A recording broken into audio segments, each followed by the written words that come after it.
Hello friends, welcome to our channel best for you. Guys, आज हम पढ़ेंगे class 10 की साइंस के chapter 16 management of natural resources का पार्ट 3। तो इसमें हमें पढ़ना है guys advantages of storing water in ground. मतलब जो हम ग्राउंड वाटर स्टोर करते हैं, ज़मीन के अंदर जो हम पानी स्टोर करते हैं, उसके एडवांटेजेस क्या क्या होते हैं।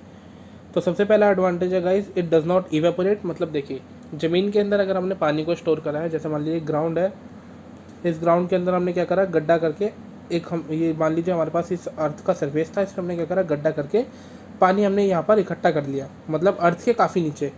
तो वहाँ पर क्या होगा, यहाँ से जो पानी है, सनलाइट तो इस पर डायरेक्टली पड़ेगी नहीं। तो जब सनलाइट इस पर पड़ेगी नहीं, तो ये पानी जो इवेपोरेट होना चाहिए था वो इवेपोरेट नहीं होगा। तो सबसे पहला एडवांटेज इसका ये है कि ये जो पानी है ये हमारा इवेपोरेट नहीं होता। दूसरा, it spread out to recharge wells. मतलब ये जो पानी है ज़मीन के अंदर अंदर क्या होगा गाइस, पूरी तरीके से स्प्रेड आउट हो जाएगा, मतलब फैल जाएगा। और जो कुएँ वगैरह होते हैं उन कुओं को रिचार्ज कर देगा। मतलब कुओं का जो लेवल होगा, वो लेवल मान लीजिए एक हमारे पास वेल था, इसमें वाटर का जो लेवल था पहले इतना था, धीरे धीरे ग्राउंड वाटर क्या हुआ, डिक्रीज़ हुआ और ये जो लेवल था ये हमारे पास घट के कहाँ पर आ गया, यहाँ पर इतना। तो ये जो ग्राउंड वाटर होगा, ये ग्राउंड वाटर जो हमने स्टोर करा है, ये क्या होगा गाइस, पूरे में फैल जाएगा। फैलने के बाद वो इन वेल्स तक पहुँचेगा और वो फिर से इनका जो लेवल होगा वो लेवल इंक्रीज़ कर देगा। मतलब इन कुओं का जो पानी होगा वो दोबारा अपने लेवल पर आ जाएगा। मतलब कुओं का जो पानी होगा वो, या फिर जो उसके वाटर लेवल होगा, वो एक तरीके से रिचार्ज हो जाएगा। नेक्स्ट है, it provide moisture for vegetation over a wide area. मतलब इसके कारण जो हमारी मिट्टी होती है, उस मिट्टी में क्या आ जाता है, मॉइस्चर आ जाता है एक अच्छे खासे एरिया में, जिसके कारण खेती बाड़ी करना हमारे लिए बहुत ज़्यादा ईजी हो जाता है। It does not provide breeding ground for mosquitoes. मतलब ज़मीन वगैरह में क्या होता है, कई बार बड़े बड़े तालाब वगैरह में, ग्राउंड्स वगैरह में पानी भर जाता है छोटे छोटे गड्ढों के अंदर। तो वहाँ पे क्या होता है जो मॉस्किटोज़ वगैरह होते हैं वो अपने बच्चे देने लगते हैं।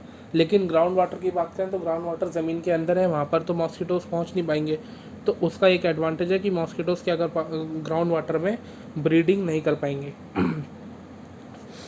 मतलब मक्खी मच्छर जो होंगे वो वहाँ पर नहीं पनपेंगे।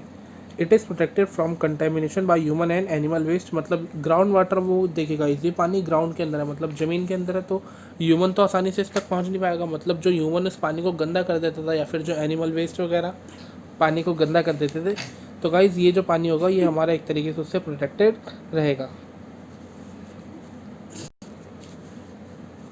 अगला है गाइस कोल एंड पेट्रोलियम। अगर हम बात करें कोल एंड पेट्रोलियम की, तो देखिए गाइस, कोल एंड पेट्रोलियम के बारे में बता रहे हैं। Coal and petroleum are non renewable resources. मतलब ये ऐसे रिसोर्सेज हैं जो नॉन रीन्यूएबल है। मतलब अगर एक बार ये रिसोर्सेज ख़त्म हो गए तो ये दोबारा कभी नहीं बनेंगे। Coal and petroleum are called fossil fuels. Coal and petroleum को हम फॉसिल फ्यूल्स बोलते हैं। फॉसिल फ्यूल्स गाइस वो होते हैं जो किसी भी चीज़ के फॉसिल से बने हुए होते हैं, जैसे हमारे ट्रीज़ वगैरह हो गए या फिर एनिमल्स वगैरह हो गए, उनके फॉसिल से जो भी चीज़ें बनी होती है उन्हें हम फॉसिल फ्यूल्स बोलते हैं। कोल की अगर हम बात करें तो कोल के बारे में बता रहा है, coal was formed from the remaining of trees buried deep inside the earth some 300 millions years अगो।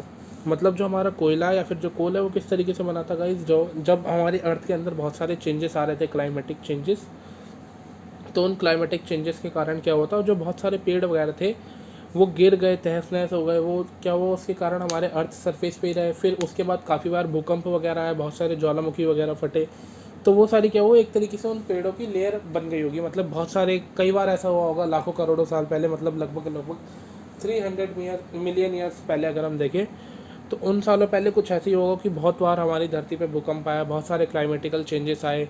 हमारे ट्रीज़ वगैरह जो थे वो क्या हुआ, धीरे धीरे करते करते लेयर बाय लेयर हमारी अर्थ के नीचे दबते गए। तो उसके कारण क्या होगा, एक समय पे अर्थ में बहुत ज़्यादा हाई टेम्परेचर और हाई प्रेशर के कारण वो जो सारे के सारे ट्रीज़ थे, वो ट्रीज़ क्या हुए, धीरे धीरे करते करते कोल के अंदर कन्वर्ट हो गए। देखिए गाइस, पेट्रोलियम की अगर हम बात करें तो पेट्रोलियम में बता रहा है, petroleum is found by the bacterial decomposition of dead marine plants and animals buried at the bottom of the seas. This decomposition takes place under high pressure and temperature, and the formation of petroleum takes millions of years of time. इसके कहने का मतलब है guys, जो भी हमारे पास dead and decaying animals थे या फिर जितने भी प्लांट्स वगैरह थे, समुद्र में रहने वाले जितनी भी बैक्टीरियल डिकम्पोजिशन था, वो भले ही हमारे प्लांट्स हो गए, एनिमल्स हो गए, वो सारे क्या हुआ, धीरे धीरे करते करते एक समय बाद जितने भी एनिमल्स थे वो गाइस सी के क्या हो गए होंगे, डेड हो गए होंगे। डेड होने के बाद वो सारे के सारे जो हमारे सी का बॉटम होता है, वहाँ पर आके उनकी डेड बॉडीज़ क्या हो गई होंगी, सबकी एक ही जगह इकट्ठी हो गई होंगी।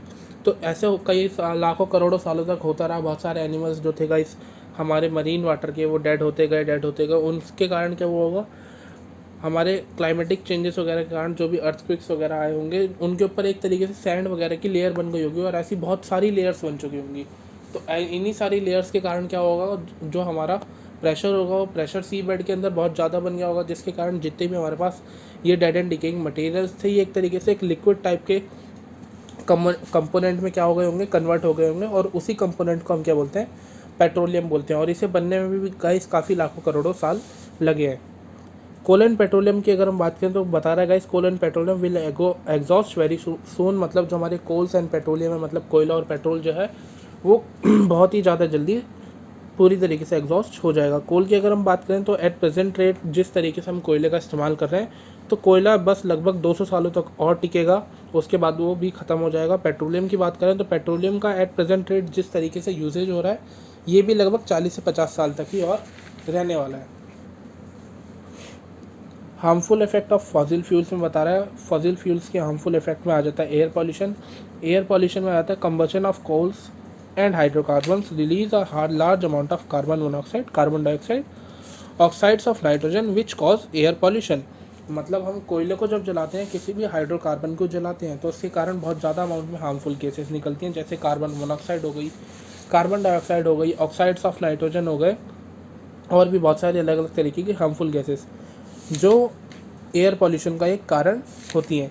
डिसीज़ की बात करें तो this polluted air causes various diseases like respiratory and throat problems, congestion etcetera. मतलब एयर पॉल्यूशन के कारण बहुत सारी डिसीज़ होती हैं, जैसे सांस लेने में बहुत सारे लोगों को प्रॉब्लम्स होती है, अस्थमा हो गया, अदर हमारी थ्रॉट प्रॉब्लम्स हो गई, रेस्पिरेटरी सिस्टम से रिलेटेड प्रॉब्लम्स हो गई। तो ये सारी हमारी एयर पॉल्यूशन के कारण ही होती हैं। अगला है ग्लोबल वार्मिंग। ग्लोबल वार्मिंग की अगर हम बात करें तो excessive emission of greenhouse gases like carbon monoxide, carbon dioxide cause a rise in atmospheric temperature leading to global warming. मतलब बता रहे गाइस, जो हमारे एमिशन होता है ग्रीन हाउस गैसेस का, ग्रीन हाउस गैस हम बोलते हैं कार्बन डाइऑक्साइड को।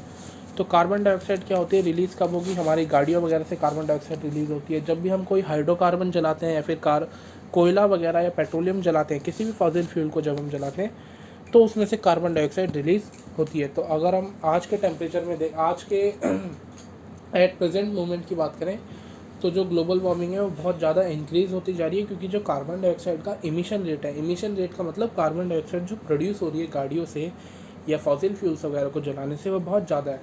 जिसके कारण क्या होगा, ग्लोबल वार्मिंग का मतलब है कि जो हमारा एटमॉस्फेरिक टेम्परेचर होगा वो बहुत ज़्यादा बढ़ जाएगा, जिसके कारण ग्लोबल वार्मिंग होगी। ग्लोबल वार्मिंग का मतलब हमारी जो धरती होगी बहुत ज़्यादा गर्म हो जाएगी। Fossil fuel should be use judicially. मतलब जो हमारे फॉसिल फ्यूल्स हैं, हमें उसका जुडिशली यूज़ करना चाहिए, मतलब एक कॉम सेंस वाइज यूज़ करना चाहिए, या फिर बहुत ज़्यादा समझदारी से यूज़ करना चाहिए। क्यों? Because they are limited and exhaustible. हमें उनका कहीं समझदारी से यूज़ इसलिए करना है क्योंकि वो हमारे पास लिमिटेड अमाउंट में, और एक समय बाद वो ख़त्म हो जाएंगे। Once exhausted they will not be available in near future because they are formed very slowly over a million period of many years. मतलब जो फॉसिल फ्यूल्स हैं वो अगर एग्जॉस्ट हो गए तो उन्हें दोबारा लाना बहुत ज़्यादा मुश्किल है, क्योंकि उन्हें बनने में ही काफ़ी लाखों करोड़ साल लग गए थे। अगला है guys, steps to conserve energy sources. मतलब जो हमारी एनर्जी के सोर्सेज हैं उन्हें हम किस तरीके से कंजर्व कर सकते हैं। तो सबसे पहले switch off fans and electric appliances when it not in use. मतलब जो हमारे फैंस होते हैं और जो इलेक्ट्रिकल अप्लाइंसेस होती हैं, हम उन्हें बंद कर दें जब उनका इस्तेमाल ना हो।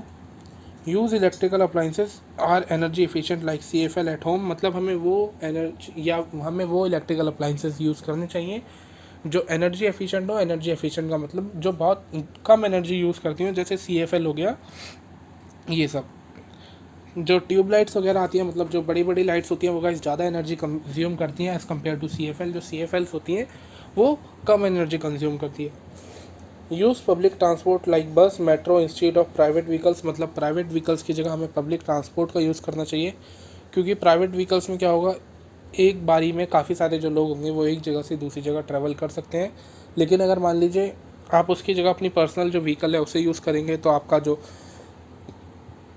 गाड़ी में अपने पेट्रोल या डीजल जो भी डलवा होगा उसका भी एक वेस्टेज होगा, साथ के साथ बस से भी वही उसी जगह जाना है, कार से भी आपको सेम जगह जाना है। कुछ लोग बस का इस्तेमाल कर रहे होंगे तो बस जब वहाँ जा रही होगी तो बस से भी गाइस हार्मफुल गैसेस निकलेंगी। अगर आप उसकी जगह अपनी कार का यूज़ करेंगे तो कार से भी आपकी वही हार्मफुल गैसेस निकलेंगी। तो ये सारी चीज़ें क्या होगी, बहुत ज़्यादा होने लगेगी। तो पब्लिक ट्रांसपोर्ट वगैरह का यूज़ करना चाहिए जहाँ तक हमारे पास हो सके, ताकि जो एनर्जी है वो एक तरीके से कम लगे। Use stairs to climb instead of lift, मतलब हमें सीढ़ियों का इस्तेमाल करना चाहिए लिफ्ट की जगह, क्योंकि लिफ्ट क्या करेगी, एनर्जी कंज्यूम करेगी। और when ever possible use solar cooker, मतलब जब भी पॉसिबल हो सके सोलर कुकर का ही हमें यूज़ करना चाहिए। तो ये था गाइस आज की वीडियो में। अगर आपको वीडियो अच्छी लगी हो तो वीडियो को लाइक कीजिएगा, चैनल को सब्सक्राइब करना ना भूलें। Thanks for watching.